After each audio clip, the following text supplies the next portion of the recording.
প্রথমে পটলগুলো ছিলে নিচ্ছি, এরপর পটলগুলো কেটে নিব, তারপর কাঁকরোলগুলো কেটে নিব। গরম সাদা ভাতের সাথে এই স্পেশাল ইলিশ মাছের মাথা দিয়ে পটল কাঁকরোল রান্না খেতে অসাধারণ লাগে। একবার খেলে বারবার খেতে মন চাইবে। হ্যালো এভরিওয়ান, আসসালামু আলাইকুম। সবাই কেমন আছেন? আজ আমি আপনাদের মাঝে আরেকটি নতুন ব্লগ নিয়ে চলে আসলাম। এখন আমি একটি মশলা তৈরি করব। একটি ব্লেন্ডার জারে মরিচ নিয়ে নিলাম, পেঁয়াজ নিয়ে নিলাম, আদা নিয়ে নিলাম, রসুন নিয়ে নিলাম, জিরা নিয়ে নিলাম, ধনিয়া নিয়ে নিলাম, সরিষা নিয়ে নিলাম, হলুদ দিয়ে দিব, লবণ দিয়ে দিব।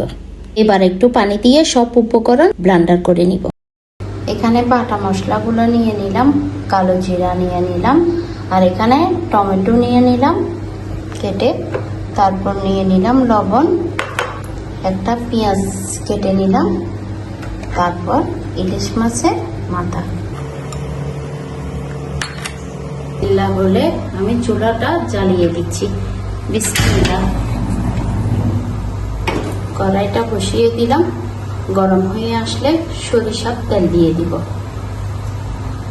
কড়াইটা গরম হয়ে এলো, দিয়ে দিচ্ছি সরিষার তেল। তেল গরম হয়ে এলে দিয়ে দিচ্ছি কালো জিরা। এবার দিয়ে দেব পেঁয়াজ। এবার দিয়ে দিচ্ছি বাটা মশলাগুলো।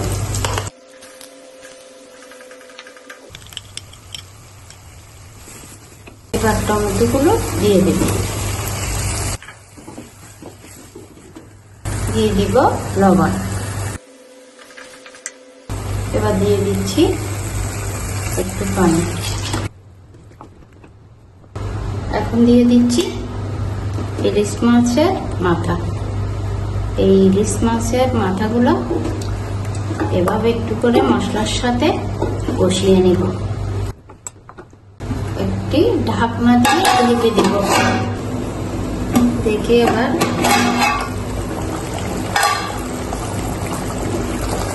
আমার কষানো হয়ে গেছে। এখন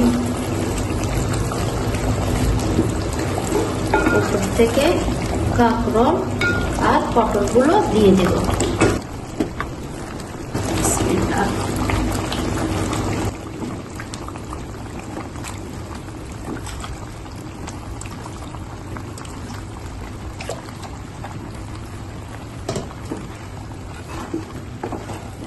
ভালো করে নেড়ে চেড়ে মশলাগুলো মিশিয়ে নিব।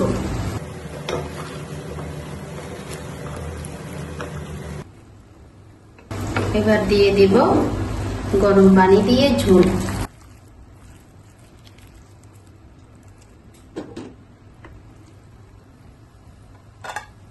ঢেকে দিয়ে 20 মিনিট রান্না করব।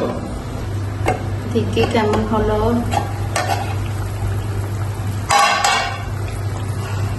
ওয়াও, কালার অনেকটা সুন্দর এসছে।